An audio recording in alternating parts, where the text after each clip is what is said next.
Second Chances. Chapter 10.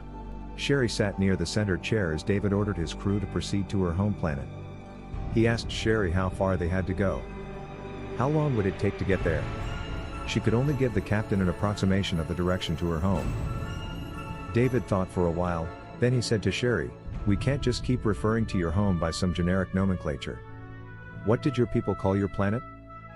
Tears came to her eyes as she tried to say the name of her home. Finally, after a few minutes, she could say the name without choking. Alteris.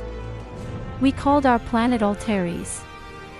David noted the name and instructed the computer to note the name for the records. Sherry walked toward her father's workplace. She hoped that he would be able to stop and talk to her. She depended so much on his kind advice, and now she needed it more than ever. Would he approve of Jason? Would Jason be the kind of mate she wanted and needed? He was so romantic, caring, loving, and such a man. Would father approve of him? Sherry stepped into her father's workplace and began to seek out the man she had come to see. But there came a sound that she had never heard before, a low rumbling with a high whistling sound. Then there were loud explosions that seemed to be walking nearer and nearer. The rumbling and whistling grew as well. She saw her father across the room and ran toward him, fear welling up as she had never experienced before. She saw her father step toward her as an explosion rocked the workplace, and she saw her father thrown many feet into the air. When he hit the ground, she crawled toward him but stopped as she made out the crazy angle of his head and neck and the bright red blood that covered his body. As she retreated from the workplace, she saw that everything in sight had been destroyed. Bodies lay everywhere with arms, legs, and heads severed and blood running down what had been the little side street, disappearing into the storm drain like so much red rain. As Sherry looked out toward the area she believed the explosions had begun, she saw a bright red light beaming down from the sky, seeming to cause the landscape to sag and crumple. She turned to see the direction the first explosions were going, and there she saw flashes and explosions, streaks from the sky seeming to pinpoint buildings and destroy them and everything from many kilometers around Ground Zero. Fear, terror, and horror saturated her soul. She could do only one thing: run. Heart pounding in her ears, breath coming short, she ran. At first, she simply ran away from the explosions and the red beams. After a time, her breath coming in huge gasps, she slowed to see where she was. She stood to move on and fainted. Sherry came to, hearing distant explosions ticking off the seconds, explosion after explosion receding from her. She looked up and saw a huge shadow pass before the sun. All she could make out was the unbelievable shape. She had seen the shape only in her nightmares, a blackbird with outspread wings, piercing eyes, and an insatiable hunger for death and destruction. Somehow, she knew that the enemy had come from space to destroy her world. She didn't know who and she didn't know why. But she knew that the enemy would continue to rain death and destruction on her world until nothing was left of her civilization, her people, and her planet. She thought the only means of survival was escaping into space without the enemy noticing her. Then Sherry thought of Jason, remembering that he had bragged about owning a racing ship. Maybe, just maybe, they could escape together.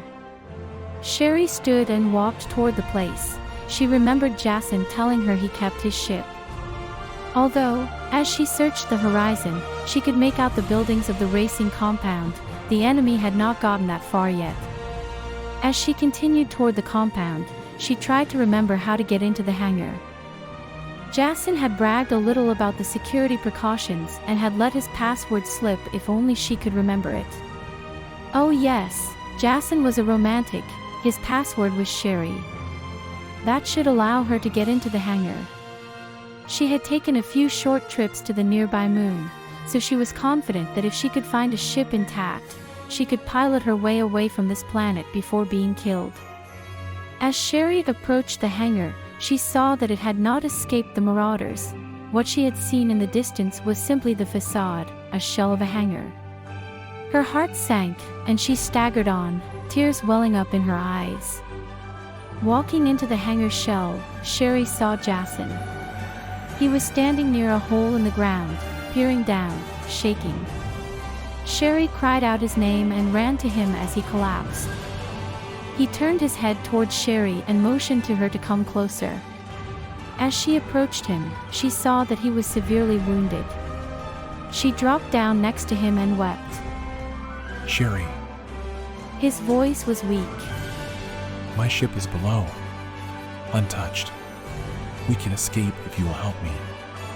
She put her arms around him and helped him to stand, then took a couple of steps and began to descend toward the ship.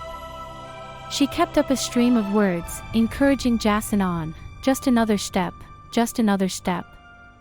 We're almost there.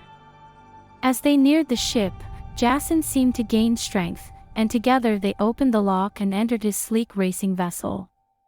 She helped him to a couch and strapped him in, knowing they had no time to lose. She knew that they had to escape as quickly as possible. She only hoped that he would live long enough for them to get away, and then she could attend to his wounds. She strapped herself in and began the launch procedures. The ship shuddered and then lightly lifted off. She punched the buttons for the exit to the underground hangar. Nothing happened, and then Jason told her to fire the forward disruptor into the hangar door. Without a show of force, an opening appeared to the outside, and she lifted off and gave the little ship full throttle straight out into space. Setting the autopilot for evasive maneuvers straight toward the galactic center, she unstrapped herself and went back to tend to Jason. As she approached him, he looked at her and whispered, We would have been so happy. Sherry, I'm sorry. And with those few words, Jason passed on to whatever awaits the good and brave at the end of this life. She sank to the deck and moaned and wept. She sat near the captain and told him what she could remember. Lieutenant J.G. Shelley Jacobs, the Constitution's navigator, silently adjusted the ship's course as the young alien told her story, calculating the speed, direction, and time from Sherry's narrative. Sherry, the captain asked, what happened to Jason's body? Her shoulders sagging and tears welling up, she told him she had given his body to space. And I prayed to our God that he would shelter Jason for all eternity. With that, she withered into a small ball of sobs and tears. David had no clue how to deal with such sorrow and tears. So, he did what any cowardly male would do in the same situation. He called for one of T. Vass's human nurses to come and care for the young woman. Lieutenant Abel spoke. Captain, Admiral Halloran. Yes, Admiral, David answered. Dave, the ship was at all stop. Was something wrong? My apologies, Admiral. If you wish to join us on the bridge, please do so. You may find something interesting. And almost excited, I'm on my way. came from the intercom. Tim Halloran exited the personnel lift. Admiral on the bridge. Larry's voice echoed. As you were. Came Tim's reply. Dave, what is interesting? Ah, Admiral, David began, this young lady in the nurse's arms is Sherry. She believes she might be the sole survivor of her race, her planet. David turned to Sherry. Sherry, this is Admiral Timothy Halloran. Sherry looked at the man she had just been introduced to, and she reached out and took his hand. She held Tim's hand for a long time, looking deep into his eyes, seeking. What? Halloran felt a chill, and then a warmth began in the hand Sherry held and ran the length and breadth of his body. Suddenly Tim Halloran realized that he felt alive, more alive than he had felt since he had buried Helena. The whisper of Helena's name stabbed into Halloran's soul. Suddenly he wanted to run and hide, the hot tears of grief welling up unbidden.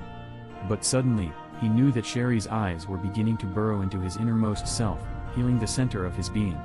He looked back into her eyes and saw something he had believed was impossible, love. And as impossible, Tim Halloran was in love again. Were the gods so cruel as to do this to him one more time? Or were the gods so kind as to allow him the joy of love just one more time?